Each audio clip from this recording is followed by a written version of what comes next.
Hello and welcome. This is Alchemistexe, and this is the banner overview for the week of October 20th.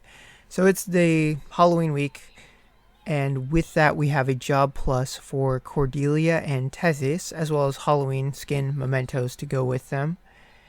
In addition to that, there is a pre anniversary thing going on with the coins. I want to talk about that for a moment because one very, very noteworthy thing in the shop is the limited 5-star unit selector. I think that is by far the best use of the coins that you can possibly get. The limited unit and limited memento summon tickets are also nice, but that can go south pretty fast if you have really bad luck. The selector is extra noteworthy though because it has units as recent as Kalmia and Kaide, which I think is really great. So they have said both in-game news and on Twitter that they're going to say more about how how coins can be obtained other than buying the $3 daily bundle where you can get 65 coins per day. But so far they have not given any other detail about that. So it's unclear exactly how many coins they're going to give away for free. If we're going off previous experiences, it should be about 500, so you'd be able to get the selector but nothing else. So assuming that's true, then buying the coins could net you the unit selector, and then whatever remainder you get you could spend on limited mementos. What I'm doing is I'm buying just enough to get the limited selector, and then however many we get for free I'll use to get limited mementos, but I just can't really calculate that if they're not disclosing that information. But this is one of those times where I think that what they're selling has more value just because you're getting the equivalent amount of paid gems and you can put the coins towards getting some really good units. But that's all I've got to say about that. So let's go ahead and jump into the banners. And here we are at the banners. So just like last week, I'm going to keep hammering home the point that Anniversary is right around the corner, the beginning of November.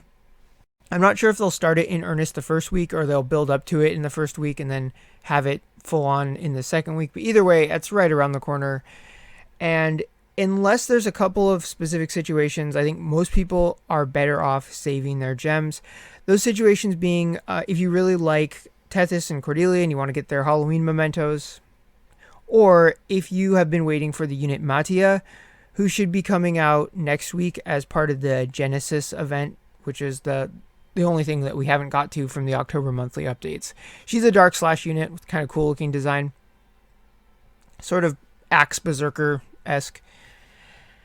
So let's look at the banners themselves. There is a paid banner for a couple days, Monday type. The pool is a little bit too big and a little bit too all over the place for my taste, especially this close to the anniversary. Next, there are some top tier bait banners in terms of units and mementos, the same style. We've seen these before. We've seen them actually on anniversary. That might be where they got their debut, but just generally in a vacuum, very excellent banner style. They get progressively more expensive with each step, and then starting from step 5, you're guaranteed a limited on each step. So very, very good. It's just the timing is the only not good thing in that it seems like it exists to drain your gems before they bring out anniversary banners. And another thing to note, the cutoff date is August of 2022. So in the case of this unit one, if you were especially hoping to get Claybell or anyone that came out after Claybell, you would not be able to get this on the banner anyway. Next is a Julia / Dark Julia 5-step.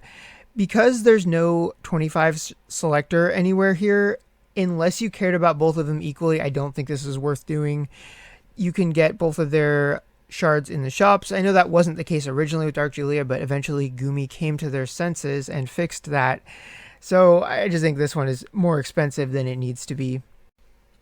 The next two banners I don't think are worth paying attention to at all. Just too much normal pool stuff. And that speaks for itself. And kind of the same thing with the recommended Limit Break Festival. This one is one that gives random shards at the end. And while there are some excellent units that are featured, like Claris and Neville, because there are normal pool units like Neka and Ramses, I just don't think it's worth doing. You don't want to spend all those gems and just get normal pool shards at the very end. This one we already talked about. It's the same style as the unit banner. Now we get to the Halloween 9 steps. So if you are looking for Tethys or Cordelia's Mementos especially, this is the place to get it. It's a good pool though, insofar as if you really like Julia or Morrigan's Halloween Memento is absolutely excellent. 100% worth both getting and max limit breaking if you like to use Morrigan. So great pool altogether. It's just, do you want to spend the gems right before anniversary? That depends on how much you value the units in question. And then kind of the same thing, if you're a really big Julia fan and you never got a chance to get a Memento, this is here, but they've been around for a really long time, so I don't think that would describe a lot of people. And that is it for everything that debuted this week. As far as last week's stuff, if you are wanting to get Shinobi Nightmare Mementos, you can still do that for the rest of the week. Otherwise, nothing too noteworthy. So if you are summoning this week, I wish you good luck, and I will see you all next time.